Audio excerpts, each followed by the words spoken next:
Mbote nabino bakongomani boko tala biso de partout bozwami bongo awa na capitale ya Kinshasa, bozwami dans toute la province de la République démocratique du Congo. Grand merci parce que fidélité nabino ezali bongo sans relâche na grande messe politique en lingala le peuple d'abord.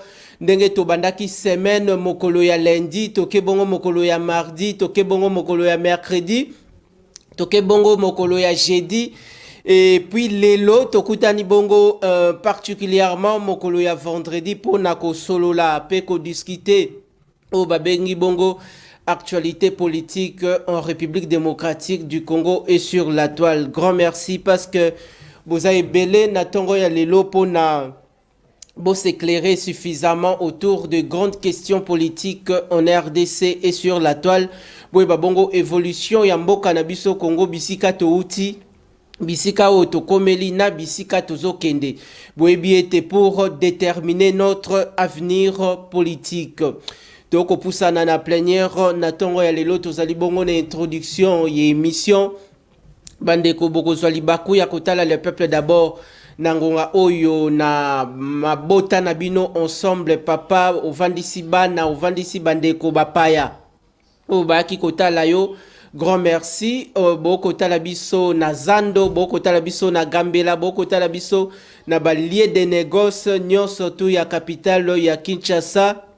Grand merci parce que boko lembate ko zalana biso ensemble bozali ko se manifester na ba différentes éditions oyo tote différents numéros ya émission boko lembate kokomela kabiso et puis kotindela kabiso ba différentes préoccupations na bino d'ordre social pour nato soumettre yango et pas ya ba oyo ba bengi baza bongo na mot à dire à la tête du pays. Le loto kolobela bongo etali bongo likambo ya nomination ya premier ministre aza deja wana maman aye pona lié sasika wa Congo. Congo elala ki bongo nzala, Congo elala ki bongo nzala, mama wana aye pona allié sa bongo mboka tokoyoka ye dans quelques minutes. Merci pour ces très belles illustrations et pour la réalisation de cette grande émission politique en lingala le peuple d'abord. Toko lobela lelo maman kombo na ye sengeli bongo boyeba o azali bongo mokitani ya mwana mboka Jean-Michel Sama Lukonde. Avant na nutoko mepai ya maman toko banda koloba les grandes réalisations naba kokoso ya mwana mboka Jean-Michel Sama Lukonde. Esengeli to évaluer musala nini ya malongande ko Jean-Michel Sama Lukonde asali. Ezali baobi les hommes passent mais les institutions restent. Azali nesika bandaki nesika oyo ya sukeli. Mais oyo a remplacé azali bongo mokitani na ye. Akotala kaka musala ndeko Sama Lukonde asala kite. Yako zwa bongo ba fruit ya malamu. Mbuma ya mabe abwaki. Akotala selon plan d'action na ye, selon programme gouvernemental na ye, ndenge nini yako kiko travailler différemment na mwana mboka Jean-Michel Sama Lukonde. Ba papa balekani basali oyo sengela ki basala à la tête de l'exécutif national. Lelo yo pour la première fois ya histoire ya République démocratique du Congo depuis époque précoloniale, depuis tango ya Lipanda.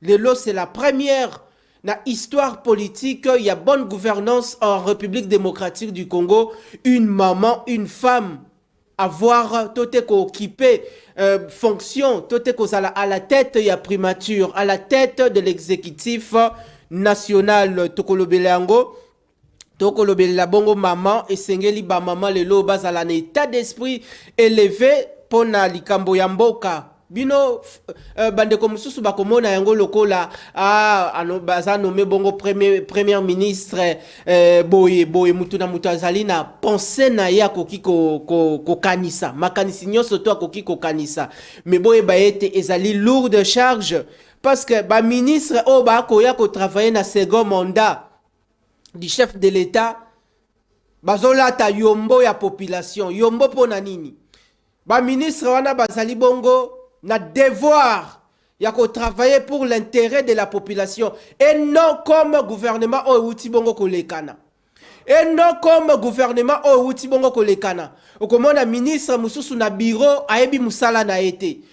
Akoya bureau 16h, akokoma bureau 15h, mais oyebi rôle na yo te esengeli yo jouer herbati yo poste wana o jouer.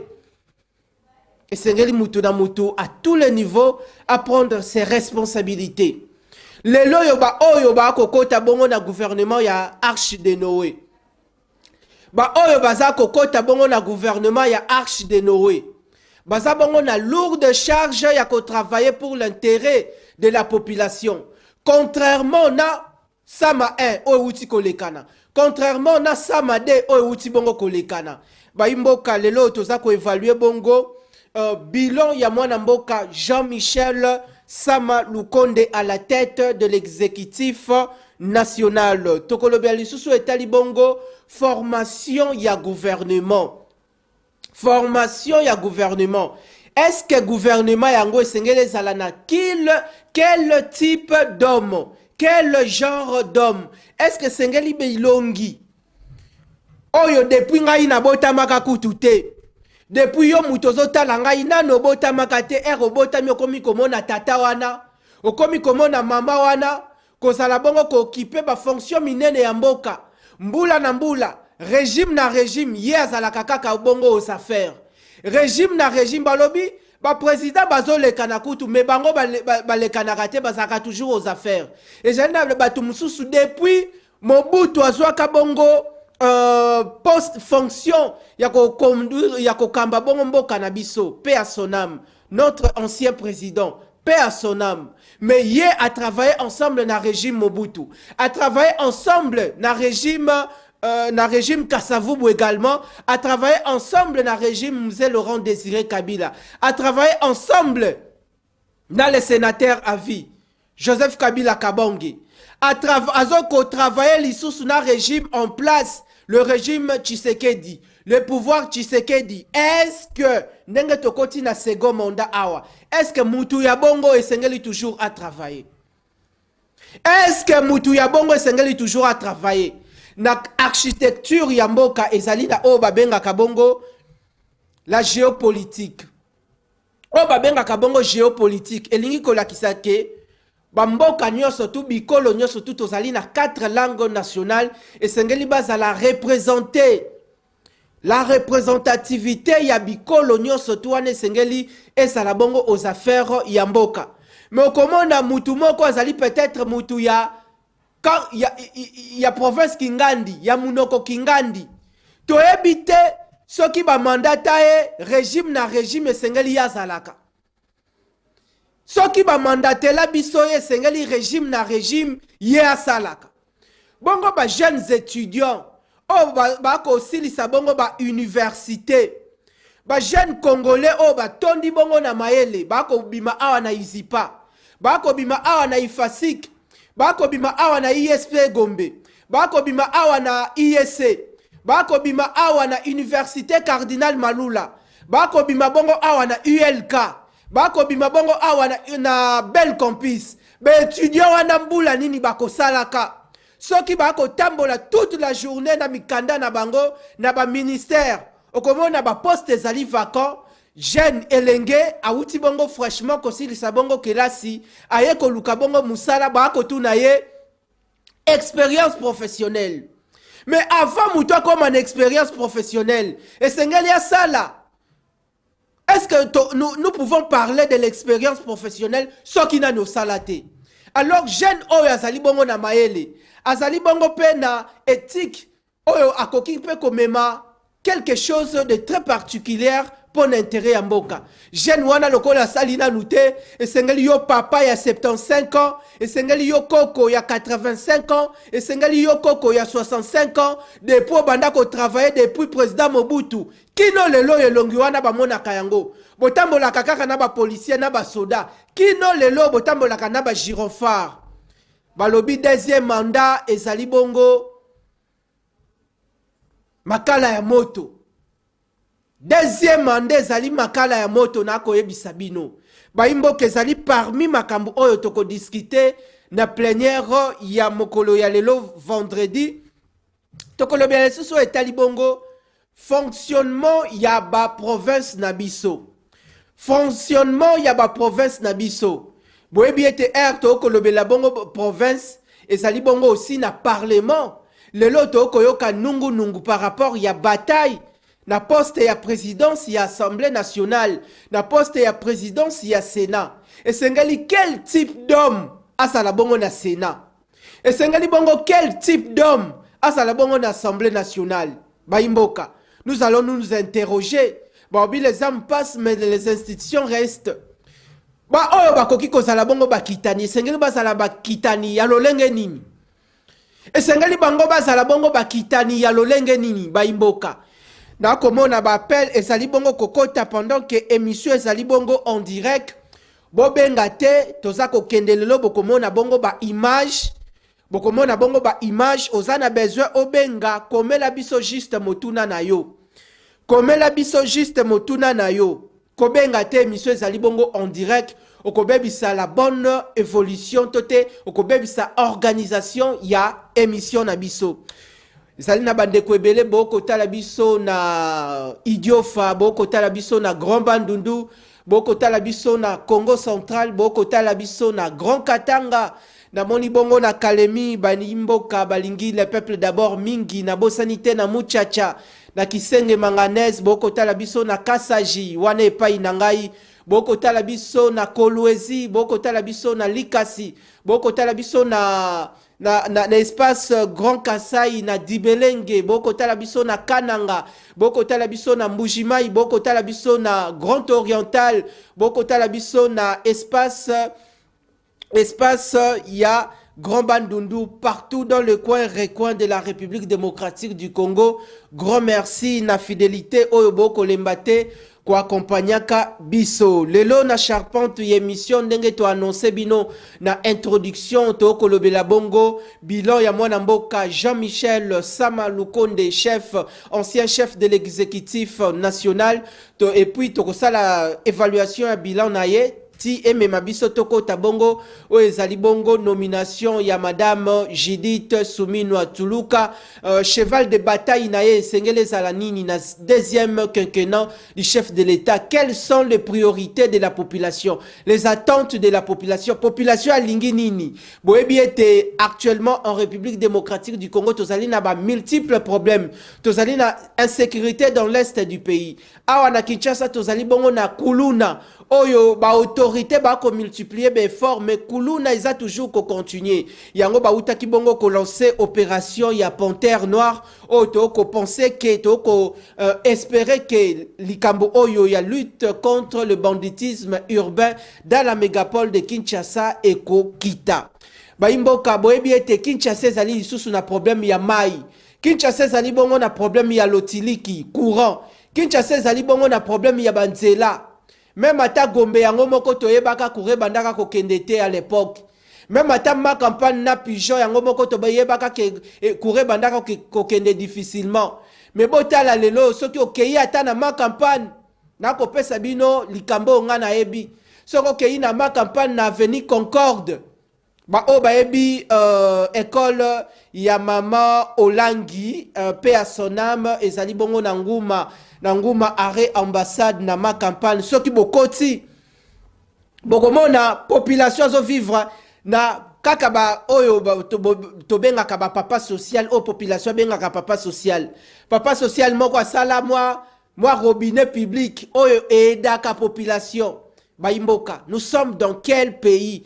Pendant que bisomoko bizibetondi, pendant que bisomoko fleuve ezali, pendant que bisomoko fleuve ezali, barrage ya Inga, barrage ya Zongo, mais population ya Mitendi, ya Kindele, ya Sangamamba, ya Gombe, ya Pigeon, ya partout dans les recoins de la République démocratique du Congo, a kozanga bongo courant. Pendant que to kotanga bongo bana ba kotanga bongo na géographie que RDC epesa ka bamboka mususu courant. Mais to sali bongo kopesa kodefisa courant na biso epai ya bapaya. Bongo biso moko est-ce que population azako vivre na fourniture ya électricité, na fourniture ya mai?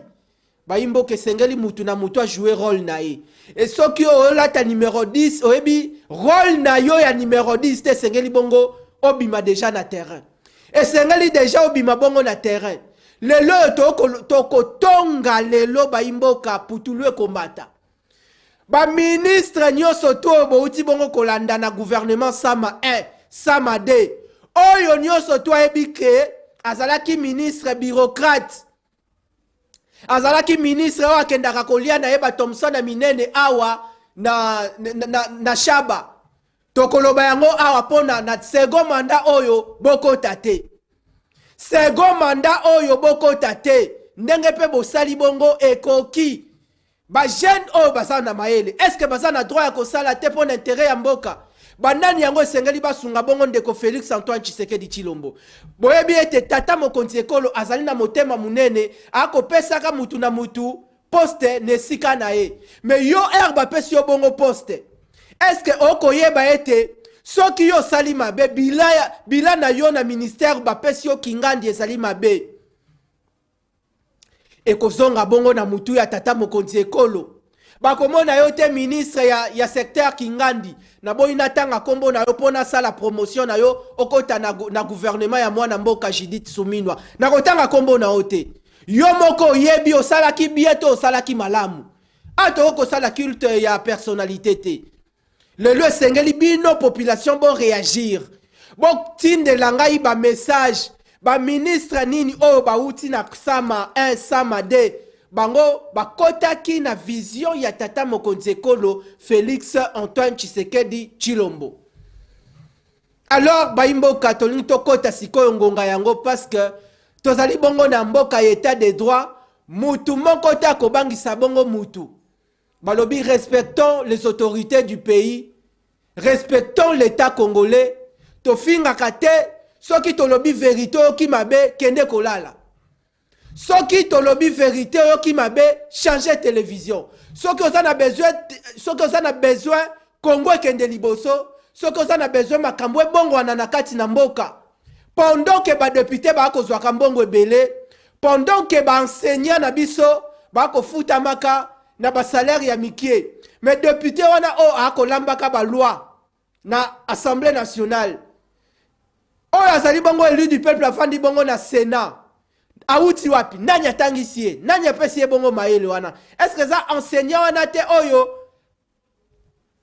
na 6 mois mobimba enseignant congolais azako sala en mesure te ya kokota na boutique ata Woodin awa asombela mama ta super wax asombela ta mama super enseignant wana azali na capacité te pendant la vacances amemata bana na ye na Gabon awa. Soda congolais wana o akonyo kwa maka kobundela mboka na partie est du pays. Pendant que yo député a oko zwaka mbongo ebele. Est-ce que soda wana policier wana aza en mesure soki to komi na vacances awa. Azo pe bana na yeba kende peut-être vacances na Belgique. Est-ce que toza na soda wana? Esengeli makambo bongo wana na kati na mboka. Esengeli makambo bongo wana na kati na mboka. Tata mokonzi ekolo akoki ko travailler mon côté. Akoki ko travailler mon côté sengela sala na ba bons accompagnateurs. O bakoki ko sungae. Ye moko akoki ko zalate esika problème ya mayeza a résoudre yango. Ye moko akoki ko zalate au même moment esika likambu ya kurezali a résoudre yango. Bongo yo mutu batio wana DG ya régie des eaux. DG ya SNEL musala na yo nini? Musala na yo nini DG, monsieur le DG, musala na yo nini? Est-ce que sungaka population ya Congo? Est-ce que sungaka bakinois? Est-ce que sungaka mboka se développer? Le loyo soki yoko sala bien te population na ko ba facture na fin du mois ya mai ya courant pendant que population na za bénéficiaire ya courant te. Population za bénéficiaire ya mai wana te. E ko zongela na mutu ya tata mokonzi ekolo. Yango tolobaka ete na fin ya mandat ya tata mokonzi ekolo akozala devant la population. A présenté bilan na ye. Yo soki oyebaki rôle na yo te ya ko jouer, yebake o memisi tata mokonzi ekolo mokumba. Mokumba o yo ministre oyebaki rôle na yo te sengelo jouer. Pendant que yo DG oyebaki rôle na yo te sengelo jouer. La paix doit quitter les esprits des Congolais.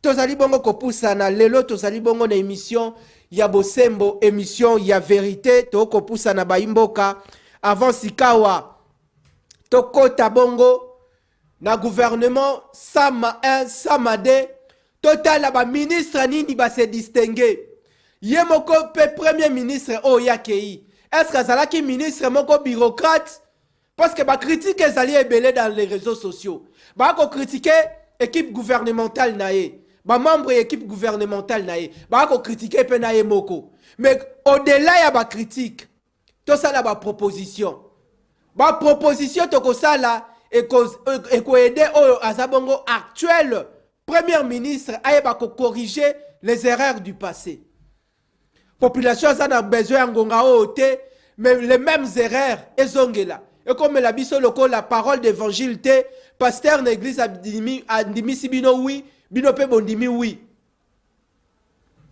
toko pusana alors avant toko tabongo na o etali bongo bilan ya mwana mboka Jean-Michel Sama Lukonde bokota la bongo bilili oyo na kolakisa bino ezali likambo ya soni pendant que population wana ya mboka Congo dans son entièreté abimisi ba député abimisi tata mokonzi ekolo Félix Antoine Tshisekedi Tshilombo mais les mêmes autorités du pays bazui décision ya interdiction ya ba moto awa na centre-ville particulièrement na Gombe bino moko ba autorité boko mesurer boko yeba makambo eko lekanaka na Gombe pendant que bozwaki ba décision na bino est-ce que boko mesurer impact ya décision bozwaki pona bana ya ba moto pona bandeko na biso ya ba moto oto benga kabongo communément ba wewa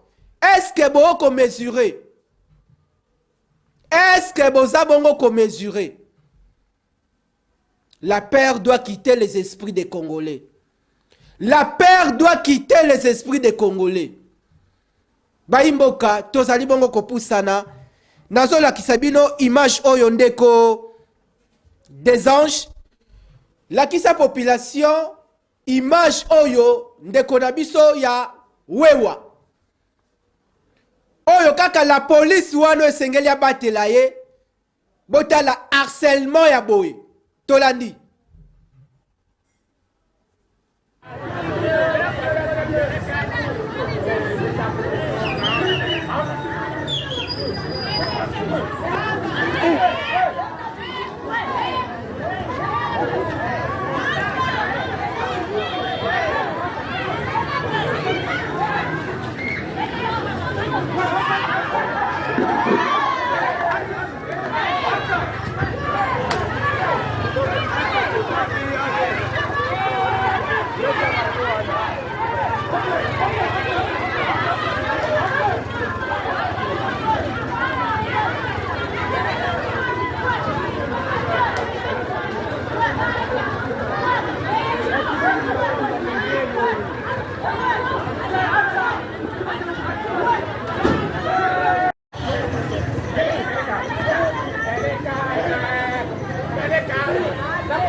Tozongi baimboka assistance plateau s'il vous plaît.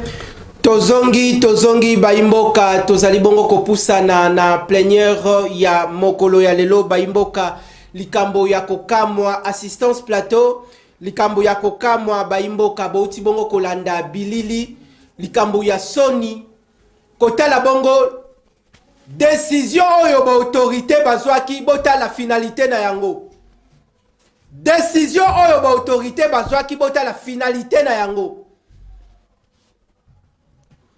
Esenga na bino mo bimaka ba bureau boko taka na Gombe par rapport ya décision bozwaki o bino moko bozwaki bota la impact social na yango. Est-ce que bolingi population ana bozana besoin bosunga population ana boza ko mesurer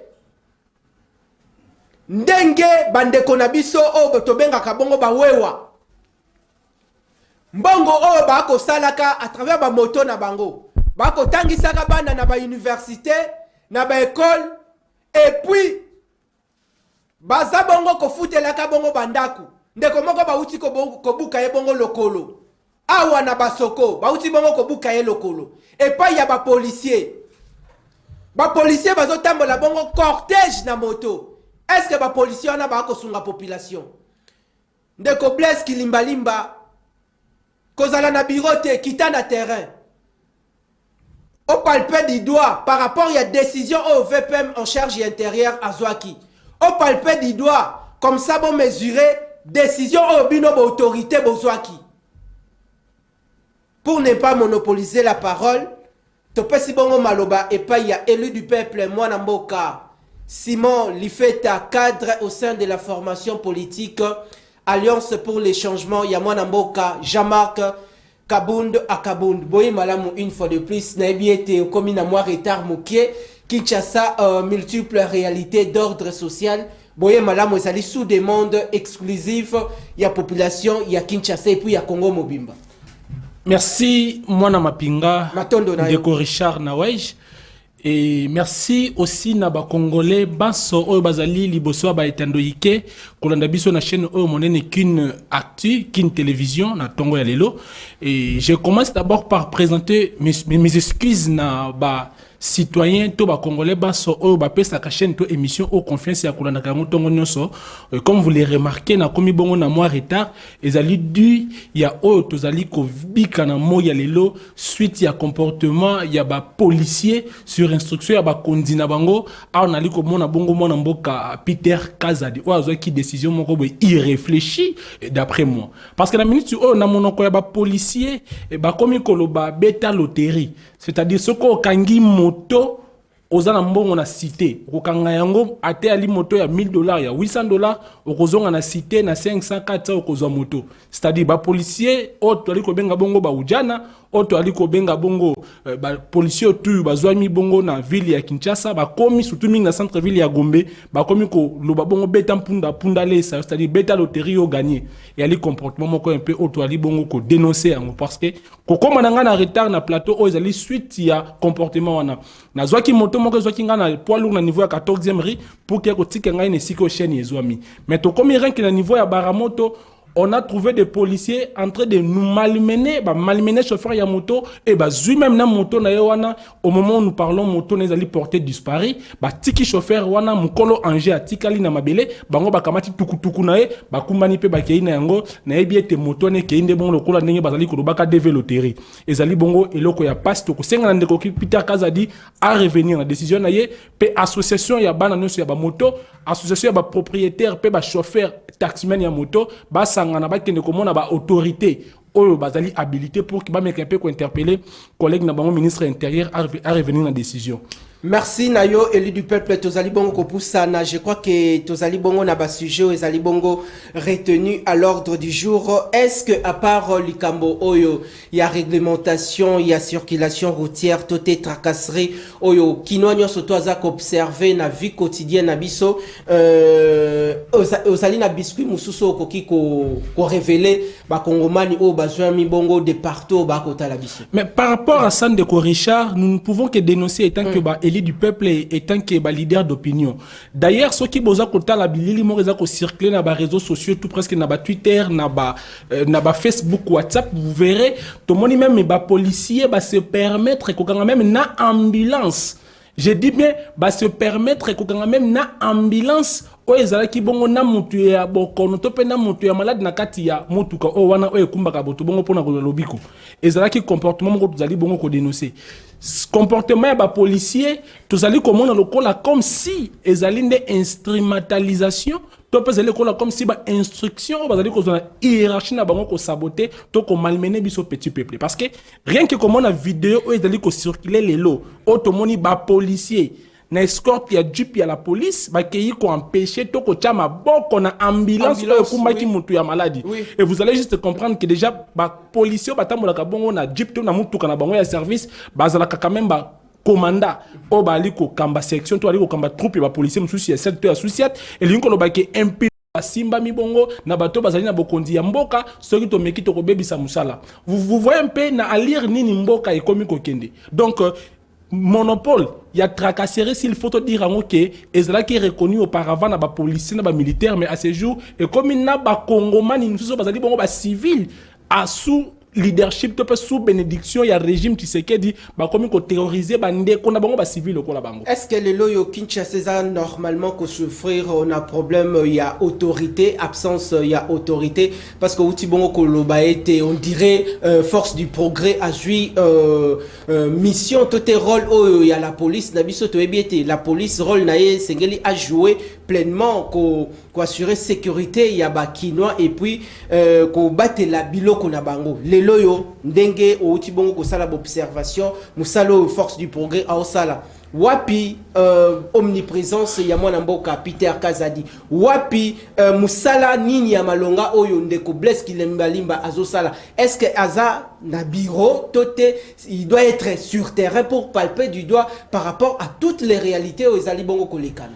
ndeko Richard Naweje mwana mapinga yo uti epa ya ba soda na msuba ataka bongo sokoto c'est sengeli yo oyeba pour ne pas na soutenir mais na juste ko affirmer ba loba oyo cardinal Fridolin ambongo aloba ki bongo na culte dominical to pe culte pascal o aloba ki ke Congo actuellement, surtout dans la ville de Kinshasa, là où se trouve les centres des institutions de la République, et comme il copie ça impressionne les sécurités, plus qu'écoute na zone où aussi qu'ils allaient occuper na rebelle. Pourquoi je dis ça? Vous allez comprendre que na Kinshasa, nous les citoyens, surtout d'une obédience autre que du régime, trouvons que ça bongo mal vu et mal mené. Mutu azisus na ndingisate topé na droite ala ta effigie à parti politique aux allez kokumisa sur ali à union sacrée. Mutu azisus na ndingisate to droite a dénoncer mabe aux allez komona na ba gouvernant. Mutu azisus na droite a exprimer aux allez bongo volonté na ye topé ali makanisne pour na mbongo na ya mboka.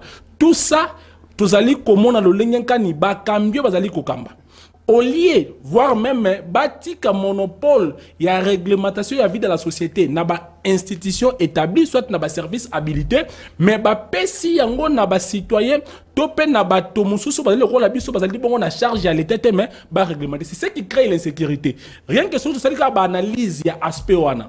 Au commun que déjà gouvernement yemoko azali na planification et insécurité, comme le combattre le plein sur la capitale. Parce que déjà tout le monde a tiré c'est pas ça entre VPM et intérieur na moko ya bango ya parti politique IDPS ndeko joko beya o wapi bazwa ki bongo balabala ya l'état bakangi yango ndeko ministre intérieur atiki soit bureau soit esiko zaki faka pema pour sali musala mingi ya mboka mais akititi na balabala et non ponako empêcher de manière officielle ma buse de ko sala moto pe trouble à l'ordre public mais ya ende pona ko bondela na moninga na ya lingomba aende ko bondela na moninga na ya lisanoto ya lisanga bazonga esiko ba mesala moko zala vous voyez esika nini l'état à perdre même un sens à perdre même na valeur to na force na ye vous voyez tout ça, ça démontre que l'autorité de l'État à ce jour est comme une balabala. Donc, tout citoyen courageux, on s'approprie l'autorité, on a comme ça. Les lois, ceux qui sont courageux, je peux prendre les drapeaux de la force du progrès accompagné de l'UDPS, je pars chez moi, on a planté et c'est tout. Personne ne viendra chez moi. Je commence maintenant à faire la loi là où je suis et tout le monde est faible et censé s'incliner na pouvoir dans l'autorité. Même pour nous, même FRDC, donc rien que pour analyser l'aspect tout, vous allez comprendre que l'autorité de l'État n'existe plus et dans la zone où l'État s'allie. Sécurité à les citoyens et comme on a déjà mis de côté contrairement à la zone où tout le monde est rebelle à tout le monde qui ne connaît pas somba biloko na kati ya wenze tout le monde qui malgré tout ali ko combattre atika mouvement na zonga na ba voie pacifique mais to ko senga na ba gouvernement biso ba tout nous avons confiance na bango ba traper canabiso. Est-ce que les loyo Église Yamomoko est vraiment au milieu du village où tu bongo corrélevé à les propos tenus très récemment par le cardinal Fridolin Ambongo où ils ont incendié actuellement la toile Le lot aussi les gouvernements congolais a répliqué à Pessi position nae. Est-ce que les loyo église aza au milieu du village toté aza ko jouer rôle de opposition? Non, de Richard et là je pense que les cardinal Fridolin Ambon ou même l'abbé Chaud va revenir sur cette question pour dire que non, église n'est pas obligée à aller au milieu du village, mais il est obligé plutôt à aller aux côtés du peuple. Vous voyez, parce que l'église a toujours une mission d'abord à prêcher le peuple pour gagner le peuple pour qu'espérer le royaume du ciel. Vous voyez un peu, c'est pour ça action menée par l'église et ça a un objectif pour protéger le peuple et gagner le peuple. Et c'est pourquoi l'église est censée toujours travailler au profit du peuple. Donc l'église a au milieu parce que dire au milieu c'est-à-dire a la balance entre ceux qui nous gouvernent et ceux qui sont gouvernés. Mais c'est que le régime en place c'est ça là comme les réalisations l'église a comme on a ngoté l'église a tiré toujours à bout portant par rapport aux faiblesses.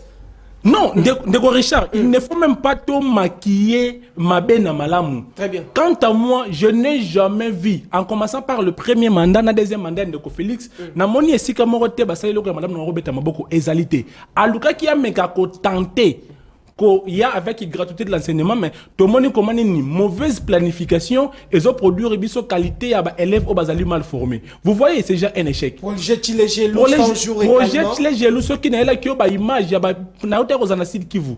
Natala qui quand même ba chantier, c'est déplorable. Na hotel aux anambandaka ici ka kosa ki bana yambandaka ke akoye la bango ba université ko le ko ezali na Sorbonne, ko le ka o ezali bongo na ba France, ko le ka ba Panthéon. Vous voyez un peu, Nelo Oyo et si on a la université, et ça dit que basé le pas mauvais boaka, à tablique morote et matin. Ceux qui viennent à Kinshasa, n'a pas quoi bâtir sur le site où ils allaient maîtriser donc projet les jeux le boti ba fruit. Gana konika ba détournement des salamaki, ba ibaki ba biloko boye n'est-ce pas comment monter salami. Mais autant de projets dans le régime Tshisekedi dans le projet 145 territoires Tomoni dans nos provinces, il y a la construction, il y a ba infrastructure neti ba école ba centre de santé nyonso to wana atako moto akoki ko koma na nyonso to ya sala atanda mbobo ko mona yangote. Ndeko Richard, pour ne pas aller plus loin, je prends d'abord la province du Kasaï oriental ou Kasaï occidental. Le chef de l'État promettait que Bakassaïen ou Azo vivre dans la République et Azo Tonga ba université a confié même na conseiller spécial naïe moi aussi je m'appelle pas de Marcelin Bilomba a kitara kuna pour na piloter projet na construire université. On est où avec ces projets? Dès là na Kasaï kuna on est où avec tous ces projets là? Je viens de citer d'autres ouvrages où ils qui vont lancer mais à ce jour à tel loco morote boti fruits et alité. C'est pour dire que tous ces projets-là, ils arrivent à mécanicier à Malamu, à projet à Malamu. Mais matérialisation, dans les poser problème. Ndeko Félix Antoine Tshisekedi. Ayebi sa ki même biso ba étudiant to ali kotanga, to ko somba li susu ba syllabiste la ba université, prise en charge commis par l'État, ba ko disponibiliser biso même bibliothèque numérique, oyo étudiant to a accès à quoi accéder. Et je me pose la question, nazali na bandeko bazana yinikin, bazali na ba IPEN.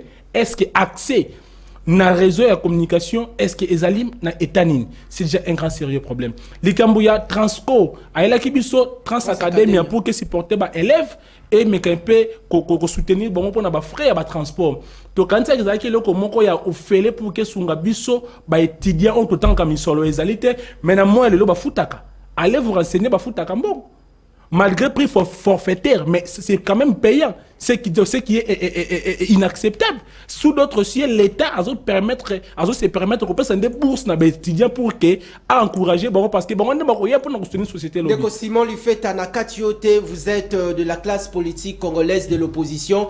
Est-ce que les loyaux au sommet de l'État, le problème c'est Tshisekedi ou ses accompagnateurs, Bazako aider pour à réaliser ou ezali bongo visionnaire? Ndeko Nawej, nauta confirmant on a plateau na yo. Le problème du Congo est bel et bien connu. La solution est en téléchargement. Et Nalobaka Yango, le problème du Congo, ce n'est pas M. Tshisekedi comme individu, mais c'est le président Tshisekedi comme institution. Et la solution, c'est son départ. Je l'avais dit, quand je parle que la solution est en téléchargement, je pense que la seule personne qui viendra sauver le pays pour que le pays vive émergence, le pays vive bonheur, de souhaiter, ce n'est que le président Jean-Marc Kabound à Kabound. On va traîner jusqu'à ce jour dans la cellule de prison à Makala. Et dès que cette personne sera aux affaires, le changement du pays sera bel et bien. Mais Kabila a régné à 18 ans. L'espoir, c'était et pas Yandeko Félix Antoine Tshisekedi Chilombo. En accédant au sommet de l'État, les populations Moko Azolela. Est-ce que pensez-vous réellement, la population à côté de l'Abisso, problème il y a Congo, Nyon surtout pour nous à la résolu, il faut attendre la sortie des gens. Ndeko Nawej, ceux qui ont qui confiance na moto la kela mama pour ngana bité Bible ndé lobby. Ala kela mama be o ya pesi elikia na moto. C'est dinga tela ki mutu te biso tela ki vision. Moi comme je suis là, derrière mon mentor, honorable Jean-Marc Kabound à Kabound, c'est la vision. Je vois en cette personne une vision claire qui est booster les choses et même un pays vers l'émergence.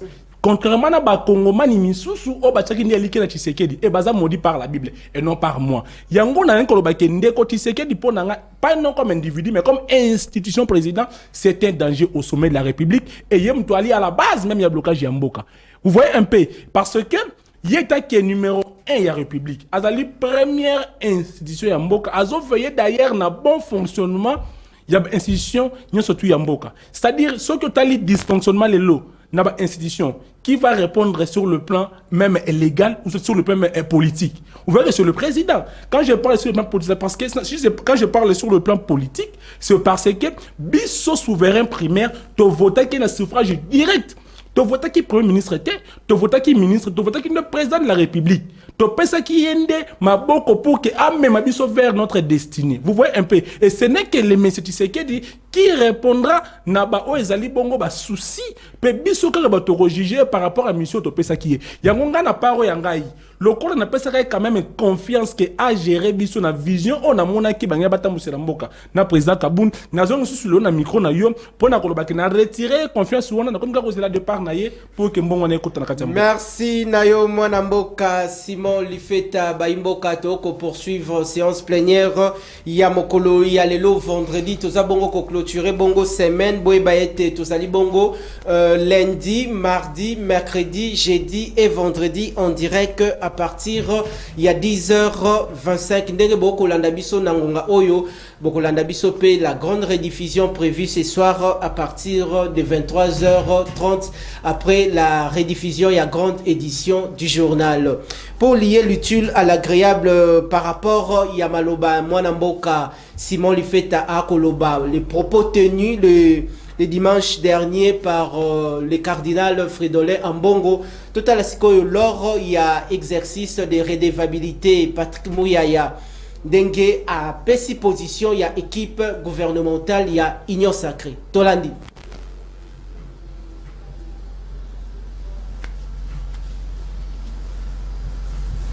Pendant que l'élément est en train de venir, Tozan a besoin, il y a Patrick Mouyaya. Tout ça, on a besoin, il y a réaction, il y a Patrick Mouyaya, lors il y a briefing, presse, oyo, organisé qui en ensemble avec ministre d'État en charge, il y a environnement, Mwanamboka F. Bazaï, Bana, ministre de la Santé. Les propos du cardinal, c'est des propos qui sont extrêmement graves, venant d'un chef religieux de son acabit. Pourquoi je le dis?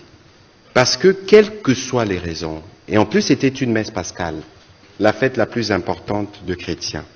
Quelles que soient les raisons, on ne peut pas soutenir des Congolais qui veulent prendre des armes pour tuer des Congolais pour accéder au pouvoir alors qu'on a fait le choix de la démocratie. C'est inquiétant lorsqu'on se souvient des propos tenus par l'abbé Chollet, je les cite, où on avait besoin d'un courageux. Est-ce que les fameux courageux a été trouvé par l'Église catholique entre guillemets, parce qu'il ne faut pas faire d'amalgame, et pour qui on a besoin de légitimer, parce que les mots du cardinal, j'espère qu'il fera une clarification, peuvent être perçus comme un encouragement, comme un soutien moral à ceux qui choisissent de prendre les armes pour penser conquérir le pouvoir, alors que nous sommes dans un cycle depuis 2 ans qui veut que nous puissions sortir de cela. Notre ami Lévin parlait d'adhésion massive. Je ne sais pas quel est le contenu qu'il donne dans massif lorsque vous voyez 3-4 individus, parce que nous savons tous qu'il y avait à un moment le RCD. nous avions vu toutes les têtes couronnées du RCD. Où est-ce qu'ils sont aujourd'hui? Du CNDP. Là, ce n'est pas une rébellion, c'est une agression qui est établie d'un pays étranger. Que des compatriotes pensent qu'il faut se mettre sur celui qui tue d'autres Congolais, sous prétexte que ça ne va pas dans le pays, il y a un véritable problème.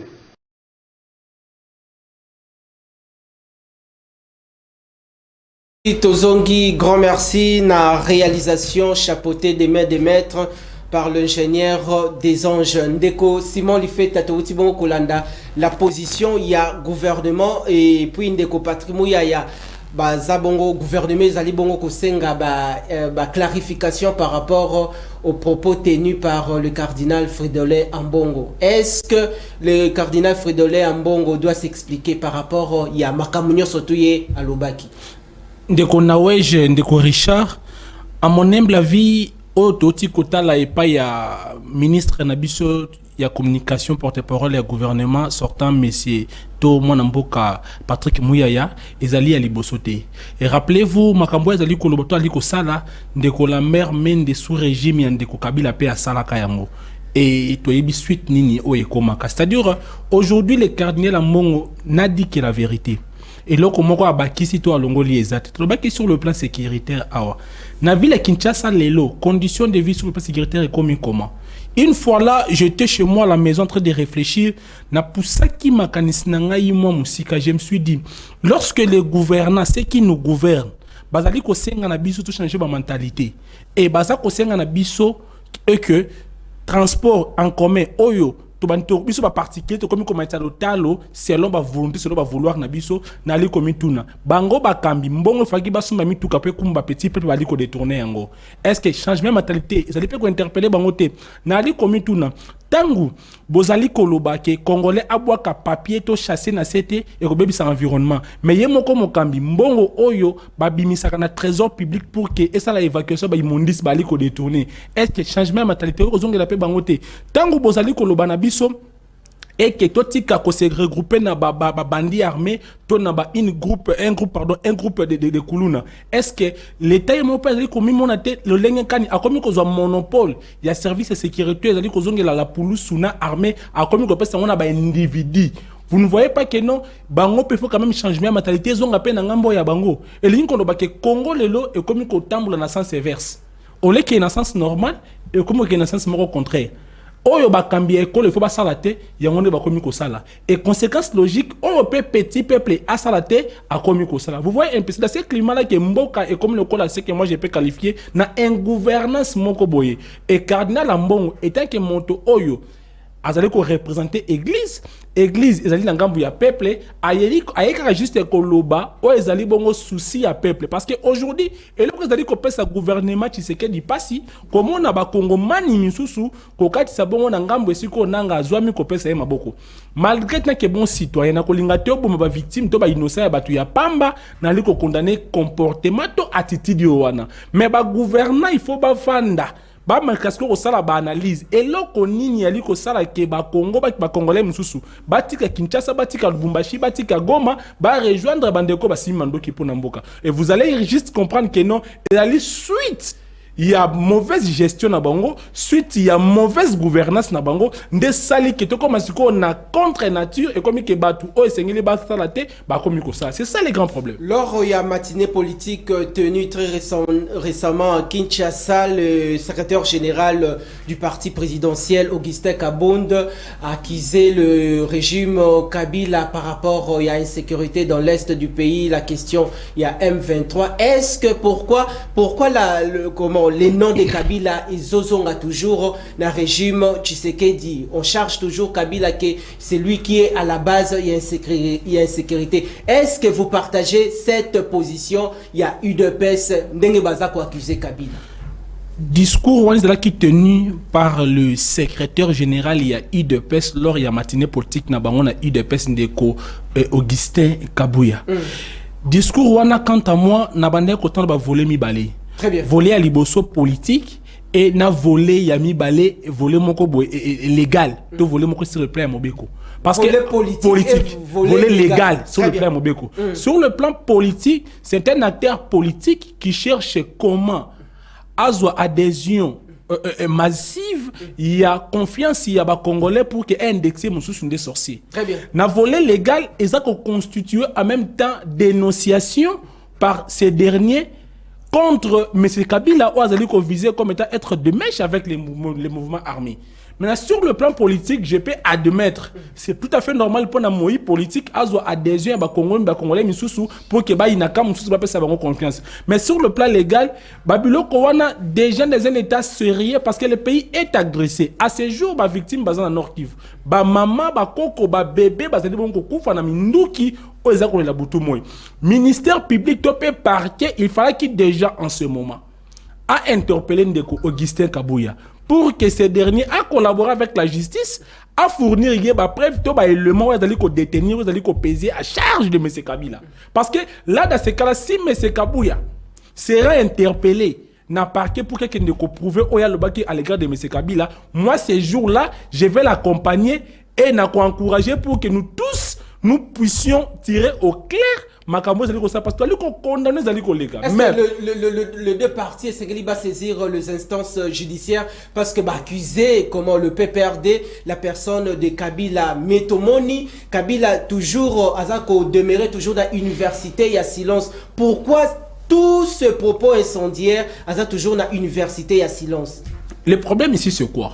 J'ai parlé de volet légal, c'est là où nous sommes maintenant. Okay. Mais M. Augustin Kabouya a tenu de propos à l'égard d'une personne bien identifiée qui est Joseph Kabila Kabang, être de mèche avec les groupes armés. Très bien. Mais c'est Kabila Azali visé n'a pas propos à Augustin Kabouya. C'est lui qui soit Azal lésé, soit va dénoncer le comportement naïf. Maintenant pour M. Kabila, aller saisir les cours des tribunaux, c'est un droit pour lui. Ou soit aller saisir les autorités judiciaires, c'est un droit.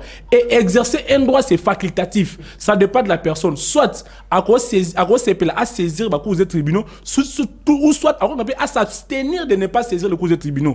Mais dans le cas de l'Augustin Kabouya, le parquet est là pour rechercher les infractions, est là pour traquer tous les infracteurs et à traduire devant la justice les cours de tribunaux pour que base la bonne sanctionner. Le quoi déjà parquet d'aller informer là-bas. Oh non, ce Kabouya lobby, c'est une obligation d'ailleurs. D'abord la légalité de poursuite, la théorie de la légalité de poursuite. Donc le ministère public est tenu dès qu'informé n'a pas dénonciation d'Augustin Kabouya parce que ce sont des crimes qui se commettent dans l'Est de la République, il faut d'office à inviter nos Kabouya comme renseignant. Après ça, élément, toi tirer au clair sur cette question. Ndeko Simon lui fait to commis pratiquement na souka trozo bon kolo ya lundi, c'est préparé mon kolo lundi, na 10 secondes nini ba congolais ba koki ko retenir. Rosa na biso à lundi. Merci de pour l'invitation au pesinga ina koya pour ko tirer au clair sur cette question. Nazo senga na ba kongomani nyonso balongo la confiance au ba pesa kende ko tisekedi à la question biso ba limite na ye. Ce n'est plus à prouver bon monde ni sécurité en mboka et comme bongo na balabala to moni ni monopole ya ko réglementer circulation et le ngwana ba pulusu topé na ba tofo ba réglementer nzela et comme une même na ba force du progrès ba comme même ko sala ba parking ou comme payant tout ça ça démontre comment l'état n'a plus l'essence d'être. Il faut faire confiance à l'honorable Jean-Marc Kabound à Kabound to adhérer massivement à la partie politique na pour que non to porter na pouvoir topé na présidence de la République na 2028. Merci Nabino, population d'ici et d'ailleurs, Bozala qui est belé, Lelo, na Kinshasa, dans toutes les provinces de la République démocratique du Congo, surtout en dehors de nos frontières. Grand merci pour la fidélité, sans relâche, ndenge boko témoigner et pas inabiso. Ndeko Simon, akozwa mabongo nabiso awa mokolo ya lundi, akoya pour la tosilisa cette question et puis bas sujet mususu o etikali. D'ici là, portez-vous bien et bonne suite de nos programmes sur Kinactu Télévision, votre partenaire d'excellence. Matondo. Vous avez une émission,